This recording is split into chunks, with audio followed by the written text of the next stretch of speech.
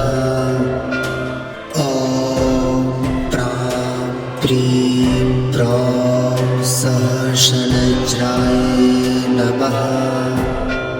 ॐ प्रां प्रीं प्रौं सहस्रज्राय नमः। ॐ प्रां प्रीं प्रौं सहस्रज्राय नमः। ॐ प्रां प्रीं प्रौं सहस्रज्राय नमः। ॐ प्रां प्रीं प्रौं सहस्रज्राय नमः। ॐ प्रां प्रीं प्रौं सहस्रज्राय नमः। ॐ प्रां प्रीं प्रौं सहस्रज्राय नमः।